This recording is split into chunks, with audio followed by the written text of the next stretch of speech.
Ya, salam kongko-kongko seni Kampung Semar. Nah, ini kita malam ini bincang-bincang dengan Mas Sentot Widodo, dengan Mas Edi Sulistiono, dan Mas Doni Bliru.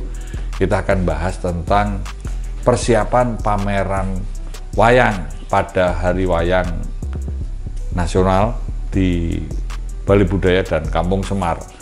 Ini saya mulai dari Mas Edi dulu ya. Nah, Mas Edi, ini Mas Edi ini silakan cerita kedekatan atau tanggapan Mas Edi akan wayang. Nah, terutama nanti cerita kedekatan dengan Pak Sigit Sukasman, wayang ukur, karena kita ini juga perlu membahas jenis-jenis wayang atau apa. Ini menjadi suatu kekayaan budaya dan ini peradaban bangsa. Monggo, silakan. Waktu saya cerita waktu kecil, jadi barusan saya juga sedikit membuka pembicaraan bahwa TK itu saya sudah mengenal wayang sebelum TK. Jadi masih balita ya, Pak? Iya, belum sekolah ya? Jadi ada teman yang memang sudah kenal wayang sebelumnya, mengajak saya waktu itu di namanya Magangan.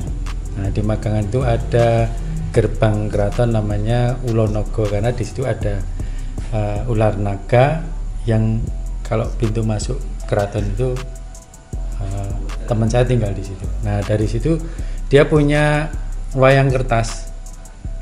Saya lupa tokohnya, tapi dia seperti mendalang itu sudah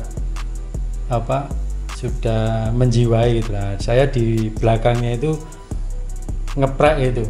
Nah, dari situlah saya ingat bahwa saya kenal wayang itu udah lama, jadi udah kecil. Nah, karena sudah lama mungkin mencintai wayang. Sekarang pandangan Mas Edi tentang wayang itu apa? Kalau menurut saya ya wayang itu benar-benar perwujudan manusia. Refleksi dari hidup kehidupan manusia. Iya. Nah, Mas Edi kan lama terus bergaul. Terakhir Mas Edi juga dekat dengan Pak Sigit Sukasman. Nanti ceritakan ini gimana kedekatannya dan pendapat Mas Edi tentang wayang ukur. Nah, seingat saya waktu itu tahun 2003 itu saya ada undangan ke Malaysia. Nah, sebelum datang ke Malaysia, kok dilalah itu saya dapat mandat dari teman-teman untuk menemui yang belum saya kenal sebelumnya, namanya Pak Kasman. Kamu harus cari tahu siapa itu Pak Kasman, nanti minta izin untuk disewani, karena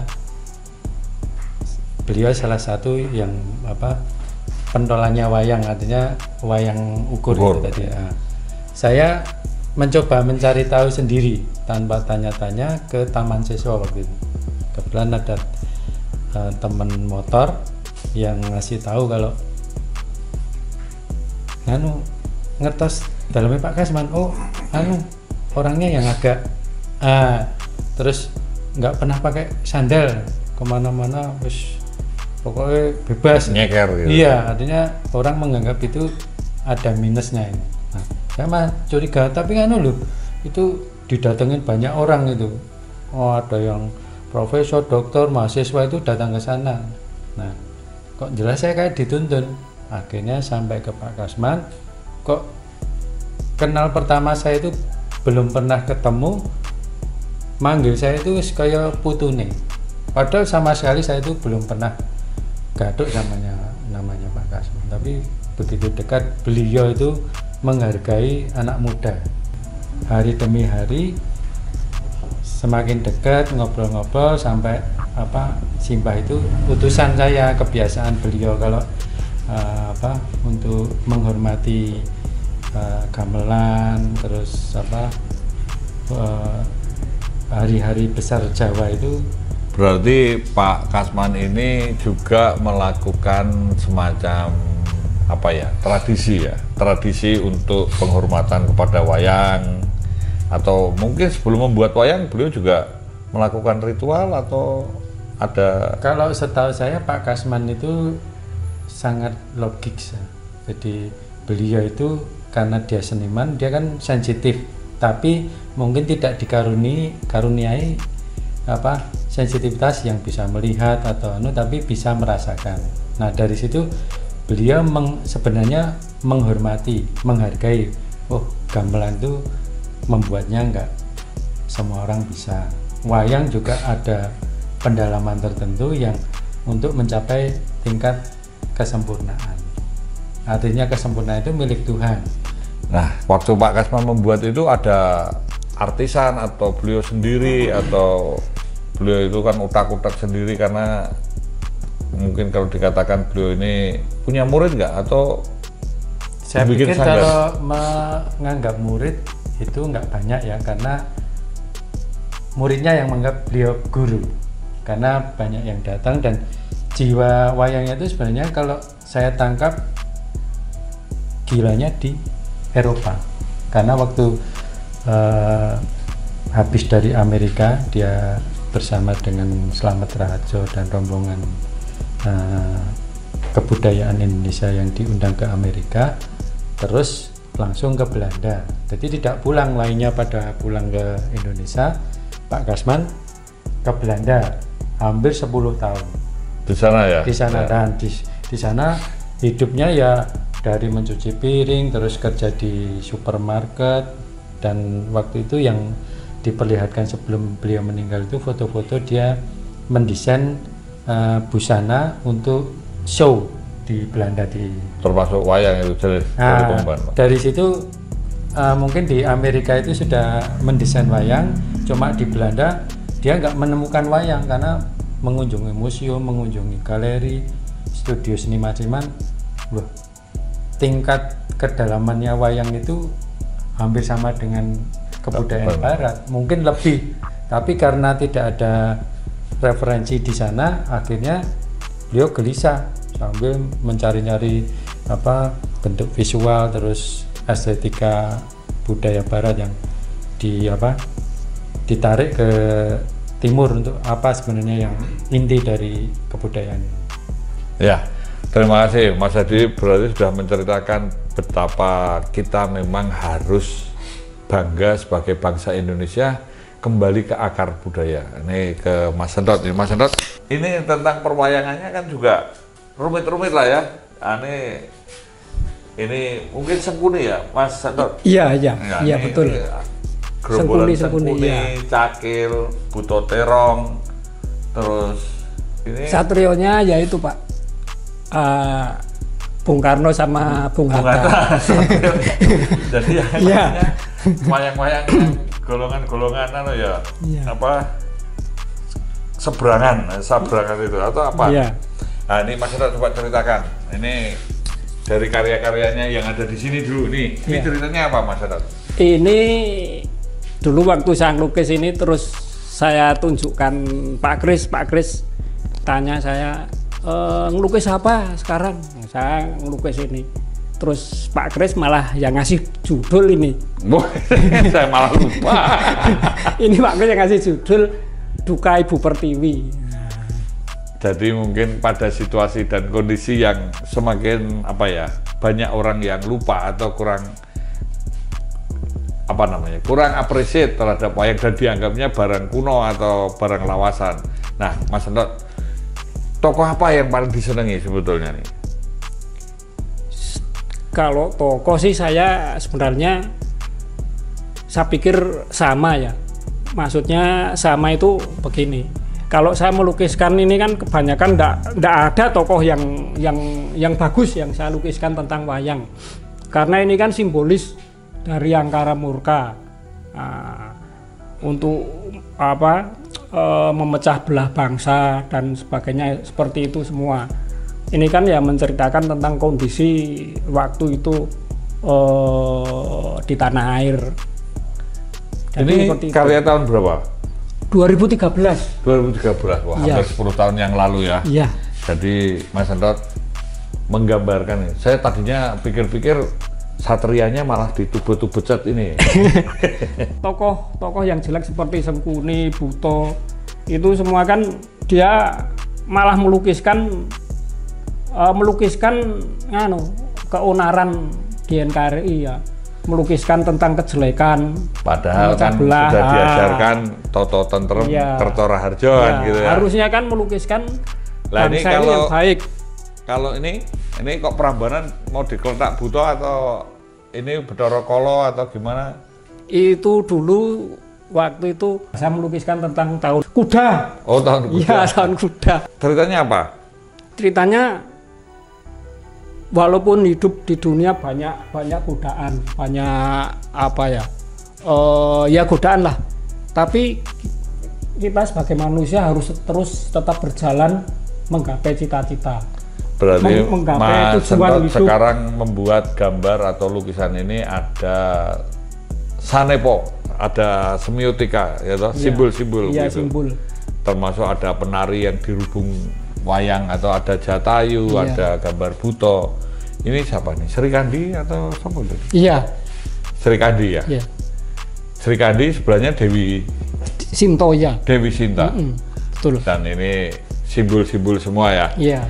Jadi memang kembali ke akar budaya. Karena kita mau tidak mau harus mengangkat seni budaya. Wayang ini salah satu kekayaan bangsa kita. Nah, Mas Doni ceritakan, menurut Mas Doni ini, pemahaman Mas Doni tentang wayang ini bagaimana nih? Kalau tentang wayang, terus terang perkenalan saya pertama kali ya waktu kecil ada gambar umbul. Oh, gambar umbul, ya. Wayang itu. Nah, itu kan kita main itu ya semakin gede saya masih diisi, saya kerja di Tembi, kebetulan ketemu itu kan dari Pepadi Bantul. Nah, kalau ada tamu dari Pepadi mau pentas kan ketemu saya juga. Jadi mesti teman-teman dalang-dalang Bantul banyak yang kenal. Jadi mau nggak mau kalau pentas juga nonton, meskipun ya sing ditonton biasanya cuma seneng liburan, goro-goro sing lucu-lucu, karena saya tetap nggak paham cerita-cerita yang lucu-lucu saja kalau saya tentang Padahal wayang. filosofisnya juga dalam sekali ya, karena dari wayang ini kan tidak wayang ini menggambarkan kehidupan dan itu bisa dikaitkan, bahkan kalau tadi Mas Edi cerita ini suatu karya leluhur yang sangat luar biasa. Nah, Mas Doni ini kalau tanya, menurut Mas Doni ini wayang semestinya gimana nih? Karena nih anak-anak muda, generasi muda juga harus kenal, harus tahu. Walaupun mungkin nggak usah disuruh, kalau itu memang takdirnya dia tahu, dia akan mencintai kan gitu ya. Nyatanya dalang-dalang muda juga ada terus, Ya. walaupun tidak sebanyak yang mungkin zaman dulu ya. Padahal dulu kan Pak R.A. Kosase itu juga memperkenalkan wayang. Ada siapa ya yang bikin komik wayang?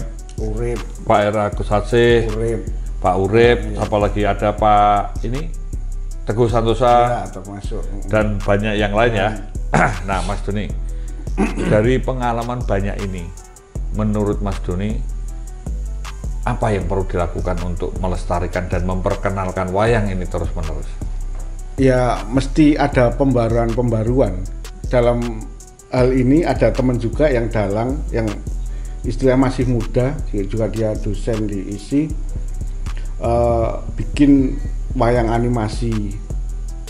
Jadi dimodernisasi ya, Iya, menyesuaikan untuk ke menyesuaikan kemajuan anak-anak zaman muda, ya. Karena biasanya kalau kemarin sih sempat ada Pak Sino kan sempat wayang streaming itu Ya, mumbul kan, ya. istilahnya masih banyak, meskipun orang nggak suka tapi ketika nonton Pak Sino daya pikatnya kuat. Nah, ketika Pak Sino nggak ada itu, ini masih tanda tanya siapa lagi nih. Karena Cuman ada pembaruan itu yang kan mungkin kalau dibutuhkan. dulu ada Pak Hadi Sugito, ada Pak Narto Sabdo, ada siapa namanya lagi, Pak Timbul, Tokoh-tokoh pakem. Pak tokoh-tokoh yang pakem, dan juga ada mungkin ada wayang beling, ada wayang jemblung, Ya. ada wayang suket, ada Tingklung. macam-macam ya. Nah, ini memang sekarang termasuk wayang beber segala ini kan juga memang harus terus dikenalkan supaya jangan hilang. Maka apa yang kita diskusikan tadi memang akan menjadi sesuatu yang menarik untuk mungkin diambil kesimpulan ya, ke depan perlu seperti apa, memang harus dinamis gitu ya, nggak hanya berhenti. Mas Adi punya gagasan pemikiran apa, terutama untuk wayang ukur atau wayang-wayang yang lainnya? Silakan. Kalau berkaitan dengan apa yang saya lakukan atau bidang saya seni rupa, itu sepertinya sosok Pak Kasman itu kan berangkatnya dari seni rupa, artinya ada visual, ada bentuk yang bisa dipelajari. Nah, cuma penjiwaannya masing-masing karakter dari insan yang membuat atau mencipta itu akan mengikuti apa yang menjadi zamannya. Artinya zamannya Pak Kasman pasti berbeda dengan zaman saya. Dan belum lama ini juga saya mengenal seorang dalang anak muda yang kemarin ketemu di pameran wayang di kampus, itu menarik gitu. Artinya dia juga mempelajari yang pakem, yang sejarahnya wayang, tapi juga menyesuaikan apa yang sekarang dia alami atau divisualkan dengan bentuk yang kekinian. Iya, gitu. jadi dengan situasi yang berbeda. Dan dukungan teknologi akan bisa lebih Jelas, jelas, ya. Apa ya, mau lebih mensosialisasikan kan Ya, gitu ya. makanya teknologi sama seni itu saling berlomba mana yang cepat, tapi pasti saling membutuhkan. Nah, di wayang itu selalu ada lokal genius, ada karakter-karakter lokal ya. Misalnya kalau ini ada Togok, ada Semar, ada Limbuan, itu kan juga di wayang pakemnya itu kan menjadi salah satu karakter yang menarik. Nah, Mas Adi melihat para punokawan atau wayang-wayang yang justru dikatakan ya golongan bolo dupa, punokawan itu gimana tuh, Mas? Terus terang, belum lama ini saya dapat wayang Wisnu di wayang itu ada tahun pembuatan 1875. Memang saya udah lama pengen menyimpan satu tokoh itu. Lah kok keinginan itu kesampaian baru beberapa tahun ini. Nah, saya coba diskusikan sama teman yang di Jakarta, yang kebetulan teman SD yang sekarang jadi konsultan di Jakarta, itu juga kaget, kok dapat ini tokoh Wisnu. Kalau menurut pembuatannya itu dari Boyolali, tapi kok pengerjaannya sekelas Mangkunegaran. Artinya dari proses pembuatan itu mungkin dalam hati saya ya semua itu ya dari desa, dari yang paling kecil. Tapi kalau yang keraton atau yang mungkin pemerintah itu kan tinggal ngambil aja siapa yang bagus gitu ya. Iya. Secara kualitas enggak kalah, cuma dari material, mungkin dari kemampuan, situasi yang pembuatnya itu mungkin sederhana, tapi dari segi keseriusan dan ketotalitasan itu terasa dari karyanya ya. Nah, dan itu dari sosok karakter Bathara Wisnu kan pasti zaman dulu ya nggak sembarangan membuatnya, karena pasti ada proses-proses karena tertentu. Di dalam kisah Mahabharata itu sentralnya kan Wisnu, itu titisan Wisnu, Krishna itu, dan banyak karakter-karakter ya nggak pernah mau perang itu. Ya Wisnu itu walaupun sebetulnya menggunakan tangan Pandowo, menggunakan tangannya Anoman untuk memerangi kejahatan. ya sampai reinkarnasi jadi Kresna segala itu kan untuk mensucikan diri supaya aku nggak mau perang tapi lewat reinkarnasinya. Kaitannya dengan tokoh-tokoh wayang yang ada ini. Tokoh wayang yang ada ya, kalau saya sebatas cuman kalau untuk lukisan saya cuman melukiskan sebagai simbolis saja. Sebagai ikonik atas pemikiran atau ide gagasan gitu ya. Iya, begitu. Nah, sekarang kalau boleh dikatakan Mas Endot ini kan manut pakem tapi ya dielaborasi dengan seni rupa lainnya ya. Iya. Artinya disambung-sambungkan kan gitu Iya. ya. Nah ini konteksnya sebetulnya Mas Sentot di dalam mengatakan untuk memberikan ikon, memberikan penjelasan atau mengungkapkan pemikiran, perasaan atau kritik sosial makan. Nah ini wayang apa yang paling menjadi idola nih? Karena rata-rata kayaknya Mas Sentot ini ya rodo-rodo galau atau mungkin rada kepengen komplain atau apa gitu ya. Nah, Ya sebenarnya bukan galau atau komplain ya Pak. dan bukan miso juga ya. Itu karena ya sebagai simbolis saja saya melukiskan tokoh sekarang yang Nah ini kalau wayang-wayang ini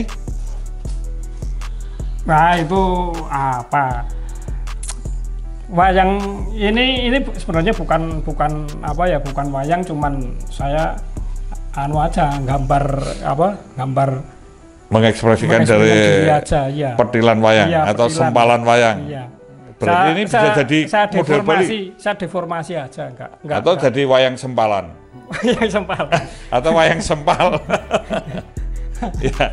Nah, Mas Sentot pasti tahu ya, setidaknya tidak mendalami tapi Sengkuni. Menurut Mas warna Sengkuni gimana nih? Ya tokoh Antagonis. pengadu domba ya kira-kira seperti itu. Coba karena mau ngadu yang lebih besar angel. Iya. Jadi ini mengkompor ya, bukan Ya pengompor ya. Pengompor itu Pak.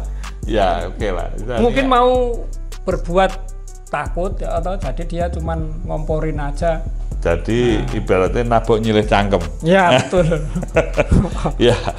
Saya senengnya wayang ya Punokawan karena lucu-lucu aja, Lucu-lucu ya. lucu-lucuan aja. Justru dari lucu itu membuat orang tertarik ya. Karena kalau nggak menarik, nggak ada guyonannya itu metentang terus pedot kan gitu.